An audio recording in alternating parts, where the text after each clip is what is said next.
Bismillahirrahmanirrahim. Assalamualaikum warahmatullahi wabarakatuh. Selamat datang di SMP Negeri 1 Wonosari. Selamat bergabung di SMP Negeri 1 Wonosari. Semoga betah sampai kalian lulus tamat di SMP Negeri 1 Wonosari dengan predikat sangat baik dan memuaskan. Hari ini saya, Yeti Marlia, akan menyampaikan wawasan Wiyata Mandala.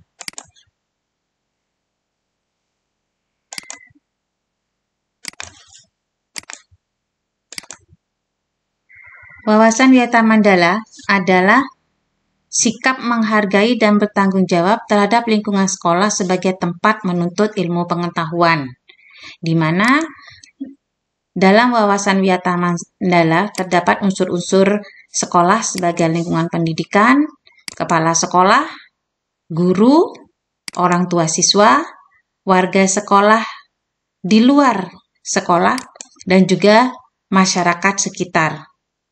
Unsur-unsur ini harus bekerja sama, saling mendukung untuk dapat menciptakan peserta didik yang tangguh.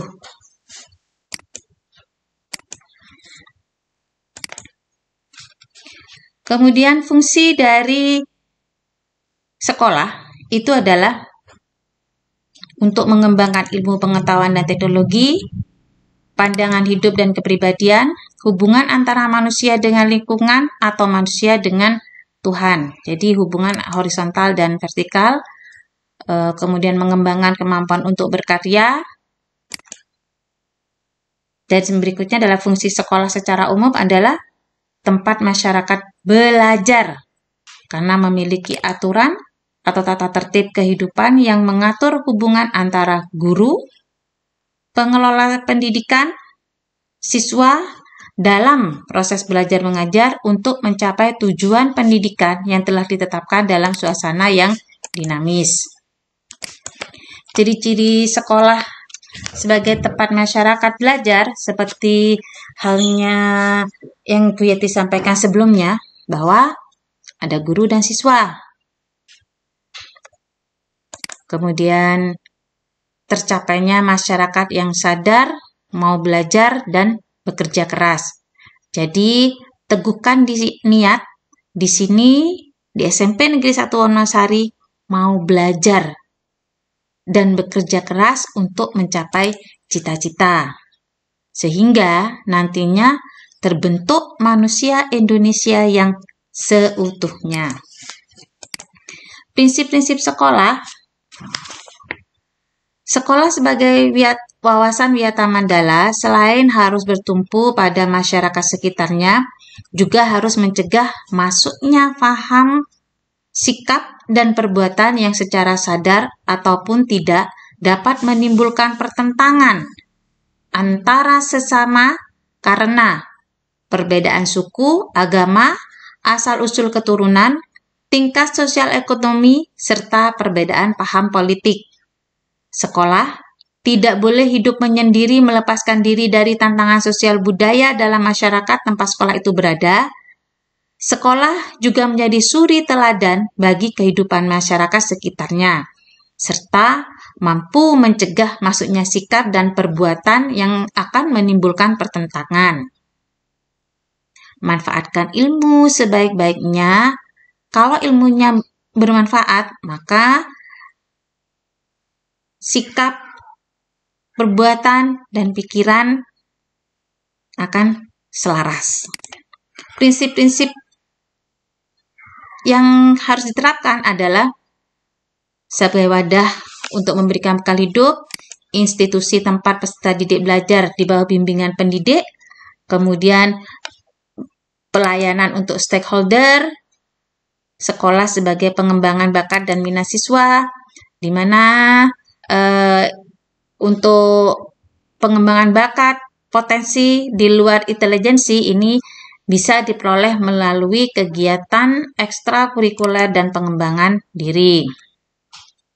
Kemudian di sekolah juga berlatih untuk kecerdasan emosional, sosial, berkomunikasi, berinteraksi, bekerja sama yang akan kita terapkan dalam proses belajar mengajar setiap harinya. Diharapkan dapat terbentuk sikap dan watak yang mulia. Nantinya harapannya peserta didik memiliki pendewasaan diri. Selain itu, sekolah juga bagian dari masyarakat belajar.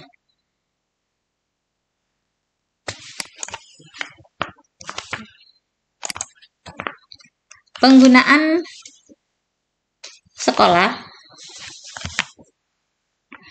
sekolah sebagai suatu lembaga pendidikan tidak boleh digunakan untuk berbagai kegiatan yang dapat mengganggu proses kegiatan belajar mengajar. Apakah itu? Yang pertama, ajang promosi atau penjualan produk-produk perniagaan yang tidak berhubungan dengan pendidikan.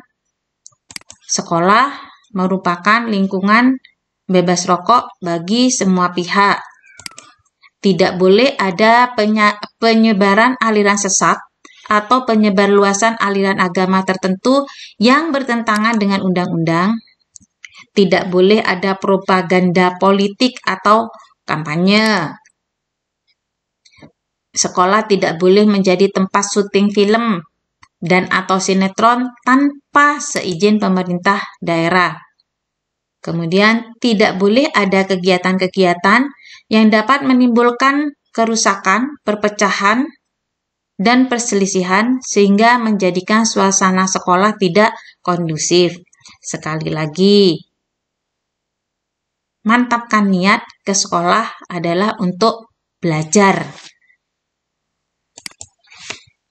Kemudian, apa yang perlu dilakukan dalam upaya memperoleh ketahanan sekolah? Yang pertama, ketahanan sekolah lebih menitikberatkan pada upaya-upaya yang bersifat preventif.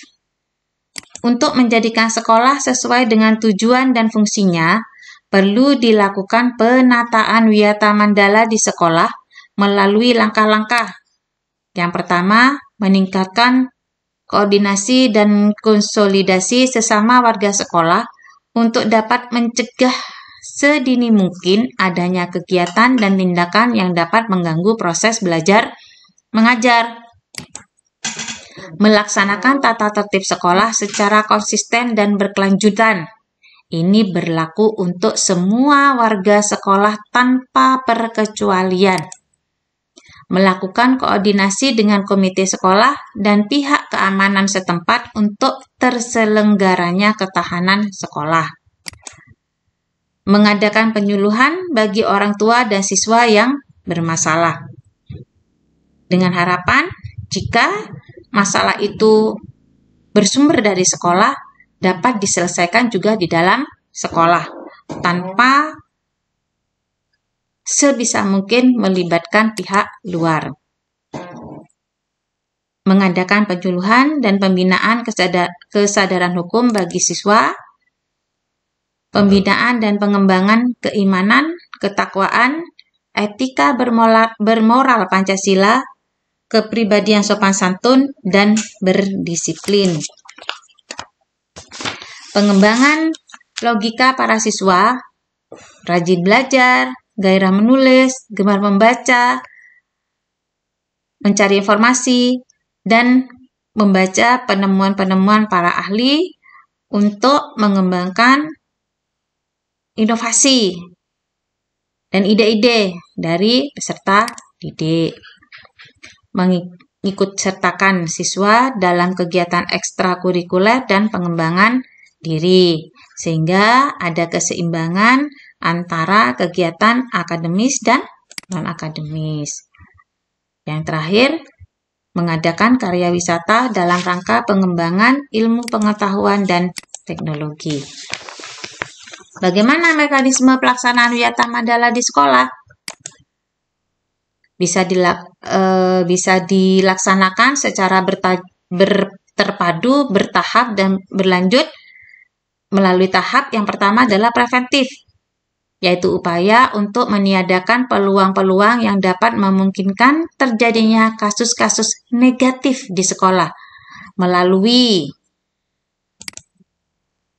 memelihara sekolah dan lingkungan sekolah, serta menciptakan kebersihan dan ketertiban agar siswa merasa nyaman dan menyenangkan dan tidak ada tempat tertentu yang dijadikan siswa untuk hal-hal negatif.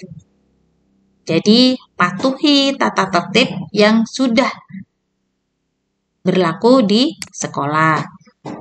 Berikutnya, menciptakan suasana yang harmonis antara pihak pendidik atau staf dan siswa serta penduduk di sekitar sekolah. Di sini yang paling ditekankan adalah sikap saling menghargai, sikap saling menghormati. Membentuk jaring-jaring pengawasan atau kontrol dan razia terhadap kegiatan siswa di lingkungan sekolah. Nah, harapannya di sini tidak ada